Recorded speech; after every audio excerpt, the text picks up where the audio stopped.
अस्सलामुअलैकुम, मैं हूं आपका ट्रेनर अरसलान और वो गलतियां जो मैंने सैकड़ों एक्सेल फाइल्स के अंदर देखी हैं इस वीडियो के बाद इंशाल्लाह आप नहीं करोगे। So without further ado let's start the video.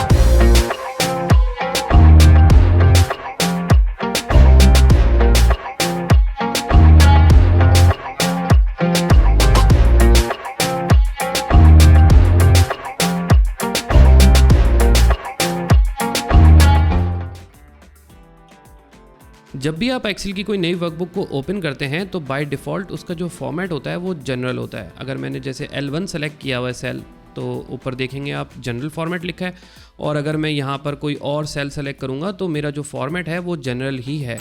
मैं कोशिश करूँगा कि हर चीज़ जो है वो करीब करीब रखूँ, क्योंकि हमारे वीडियो एडिटर जब जूम इन और जूम आउट करते हैं तो उसकी वजह से वो फ्रेम हिला देते हैं और फिर रिवीजन के अंदर हमारा टाइम जो है ना वो काफ़ी ज़्यादा लगता है। तो मैं अभी इन्हीं सेल्स के अंदर इसी रीजन के अंदर काम करूंगा, जो भी काम करूंगा, ताकि आपको ऊपर फॉर्मेट भी नज़र आता रहे और नीचे आपको काम भी नज़र आता रहे और एडिटर को फिर ज़्यादा मेहनत भी ना करना पड़े और उसकी गलतियां भी नहीं हो। तो मैं सेल M2 को सेलेक्ट कर लेता हूं और यहाँ पर मैं एक डेट एंटर करता हूँ 31 दिसंबर 2024। अच्छा, अभी मैंने एंटर नहीं दबाया है, मैं इसी सेल को अभी एडिट मोड के अंदर ही हूँ। आप ऊपर जनरल के ऊपर नज़र रखना, मैं कंट्रोल होल्ड करके एंटर को प्रेस करूँगा ताकि आप देख सकें कि ऑटोमेटिक फॉर्मेट अपडेट हो जाएगा। मैंने कंट्रोल होल्ड किया हुआ है, now I am pressing enter, और आप देखें कि एक्सेल ने इसको डेट ऑटोमेटिकली रिकग्नाइज कर लिया है कि मैंने जो सेल के अंदर वैल्यू लिखी है दैट इज़ डेट। अब अगर मैं एक्सेल के अंदर कोई इनकम्प्लीट डेट को एंटर करता हूं, जैसे मैंने डे नहीं लिखा, मैंने सिर्फ मंथ एंड ईयर लिखा है, तो एक्सेल कोशिश करेगा कि वो डे खुद ही रिकग्नाइज करे। इसी तरीके से अगर मैं सिर्फ मंथ और डे लिखता हूं तो एक्सेल कोशिश करेगा कि वो ईयर खुद रिकग्नाइज करे। मैं आपको कुछ एग्जाम्पल्स से समझाने की कोशिश करता हूँ कि मैं क्या कहना चाह रहा हूँ। पहले मैं यहाँ एक डेट एंटर करता हूँ 12-जनवरी-2025। अब मैं कंट्रोल एंटर प्रेस करूंगा अपने कीबोर्ड से, तो आप देखें ये कस्टम फॉर्मेट के ऊपर आ रहा है, डेट फॉर्मेट लिखा हुआ नहीं आ रहा। अगर मैं कंट्रोल 1 प्रेस करता हूं इसी सेल को सेलेक्ट किए हुए, तो ये मुझे कस्टम के अंदर वो फॉर्मेट बता देगा जिस फॉर्मेट के अंदर ये रिकग्नाइज हुआ है।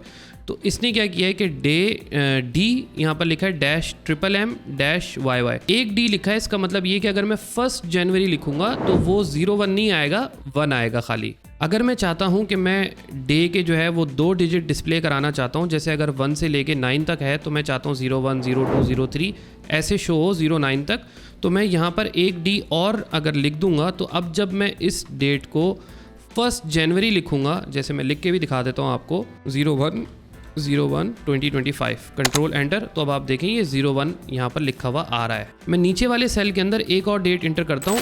इस टाइम पे डेट एंटर करते वक्त मैं सिर्फ मंथ एंड ईयर लिखूंगा, मैं डे नहीं लिखूंगा। तो मैं यहाँ लिखता हूँ March-2025 और कंट्रोल होल्ड करके एंटर दबाऊंगा। तो अब आप देखें यहाँ पर तो ये मुझे March-25 दिखा रहा है, लेकिन अगर मैं फॉर्मूला बार में देखूँ तो फॉर्मूला बार के अंदर ये मुझे 3 यानी कि मार्च, 1 यानी कि डे और 2025 यानी कि ईयर, उसने डे खुद ही रिकग्नाइज कर लिया, 1 डे ऑफ मार्च। मैं एस्केप प्रेस करूंगा ताकि मैं एडिट मोड से बाहर आ जाऊं। इसी तरीके से अगर मैं इसके नीचे यहाँ पर एक और प्रॉम्प्ट देता हूँ एक्सेल को March-26, अभी मैं कंट्रोल होल्ड करके दोबारा एंटर प्रेस करूँगा। अब आप देखें कि इसने क्या किया। अगर मैं फॉर्मूला बार आपको दिखाऊं तो यहाँ आप देखें कि इसने 3 मार्च कंसीडर किया, 26 जो मैंने लिखा था उसको डे कंसीडर किया और 2024 इसने ईयर कंसीडर कर लिया। मैं एस्केप प्रेस करता हूँ ताकि मैं एडिट मोड से बाहर आ जाऊँ। तो अब मैंने दोबारा से सेल M2 सेलेक्ट किया हुआ है और वो सारी वैल्यूज़ मैंने रिमूव कर दी हैं।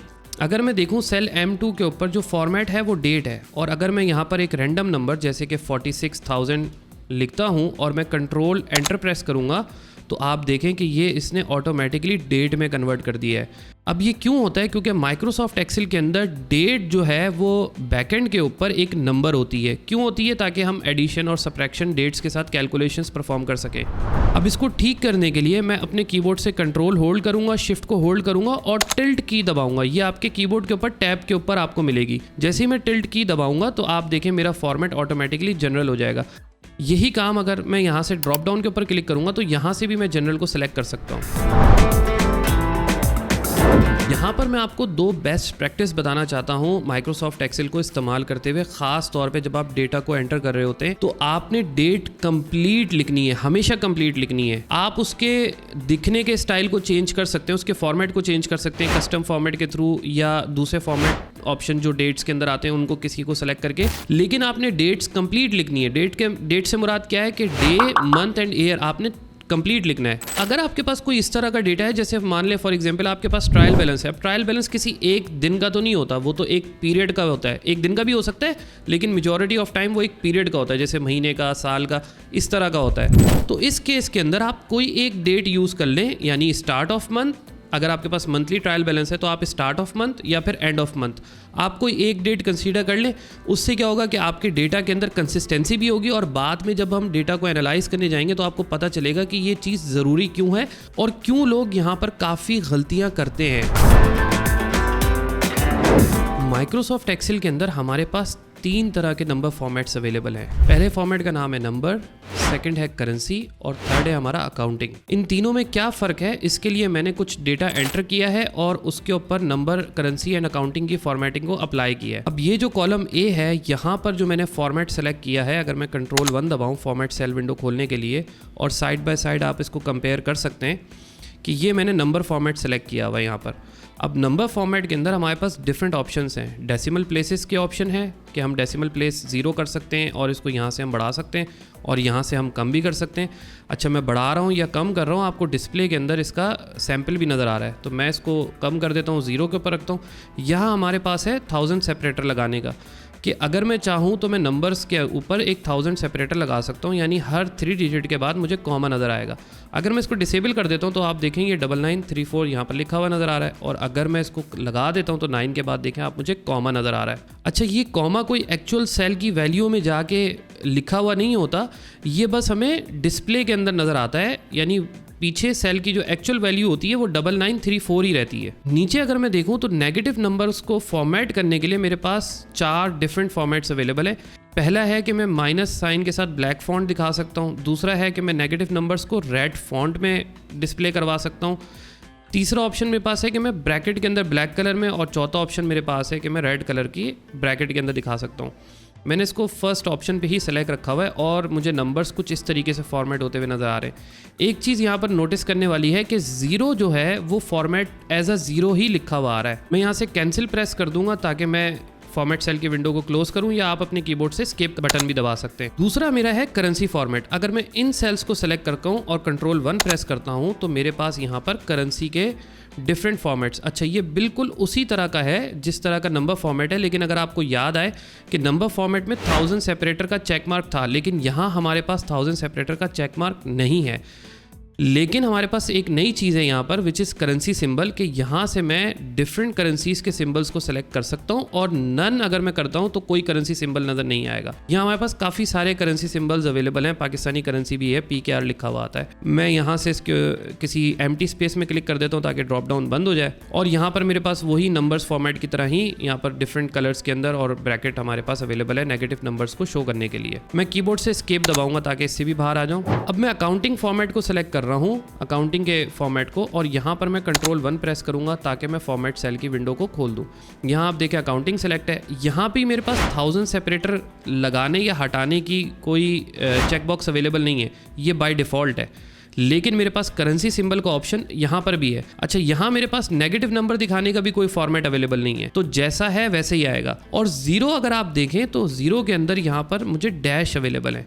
नेगेटिव नंबर्स ये कैसे दिखाते हैं अकाउंटिंग फॉर्मेट्स? ब्रैकेट के अंदर। जैसे जब हम अकाउंटिंग पढ़ रहे होते हैं तो हम नेगेटिव नंबर्स को अकाउंटिंग के अंदर ब्रैकेट्स के अंदर शो करते हैं, तो यही अकाउंटिंग फॉर्मेट है। सबसे ज़्यादा कॉमन फॉर्मेट अकाउंटिंग फॉर्मेट ही होता है जब हम काम करते हैं एक्सेल के अंदर। खास तौर पे अकाउंटेंट जब एक्सेल में काम करते हैं तो वो अकाउंटिंग फॉर्मेट को ही इस्तेमाल करते हैं। मैं अपने कीबोर्ड से एस्केप दबा दूंगा या कैंसिल के ऊपर क्लिक करूंगा ताकि ये फॉर्मेट सेल की विंडो क्लोज हो जाए। यहाँ पर मैं एक बहुत ज़रूरी बात आपको बताना चाहता हूँ कि नंबर ऑफ डेसिमल कम करने का हरगिज़ मतलब ये नहीं है कि मेरे डेसिमल रिमूव हो जाएंगे। अगर आप देखें, मैंने सेल C2 को सेलेक्ट किया हुआ है, और अगर आप फॉर्मूला बार में देखें तो 1567.234 लिखा हुआ आ रहा है, लेकिन यहाँ पर ये मुझे नज़र नहीं आ रहा। तो रिड्यूसिंग डेसिमल, इसका मतलब ये है कि डिस्प्ले के ऊपर से आप डेसिमल कम करेंगे, लेकिन एक्चुअल सेल के अंदर अगर डेसिमल होंगे तो वो वहीं रहेंगे। और ये बहुत सारे लोग कॉन्सेप्चुअल मिस्टेक करते हैं कि वो ये समझते हैं कि क्योंकि उन्होंने यहाँ से रिड्यूस डेसिमल कर दिया है तो अब वो डेसिमल नंबर्स गायब हो गए, और फिर जब टोटल टैली नहीं हो रहे होते तो परेशान होते हैं कि यार ये टोटल टैली क्यों नहीं हो रहा हमारा, क्योंकि कहीं ना कहीं नंबर के अंदर डेसिमल प्लेसेस मौजूद होते हैं। आने वाले वीडियोस के अंदर हम देखेंगे फार्मूला सीरीज़ में कि हम कैसे फार्मूले का इस्तेमाल करके नंबर्स को राउंड करते हैं। यार ये छोटी छोटी डिटेल जो है ना, ये एक strong conceptual foundation Microsoft Excel की बनाने के लिए बहुत ज़रूरी है। अगर आपकी strong conceptual foundation Microsoft Excel की नहीं बनी हुई तो जब आप फार्मूलाज अप्लाई करना शुरू करोगे या फार्मूलाज को सीखना शुरू करोगे तो आप जगह जगह पे आके फंसोगे। और यही मैं चाहता हूँ कि स्टार्ट से मैं आपकी इतनी स्ट्रॉन्ग फाउंडेशन बनाऊँ कि जब हम फार्मूला सीरीज़ की तरफ जाएं तो आपकी बेसिक्स जो हैं वो स्ट्रॉन्ग होनी चाहिए। ऑलराइट, तो आज की वीडियो में इतना ही। मैं इंशाल्लाह मिलता हूँ आपसे अगली वीडियो में। चैनल को सब्सक्राइब ज़रूर करें, लाइक का बटन दबाएं और कमेंट में अपना फीडबैक ज़रूर दें। मुझे, मेरी फैमिली को और मेरी टीम को अपनी दुआओं में याद रखिएगा। अल्लाह हाफ़िज़।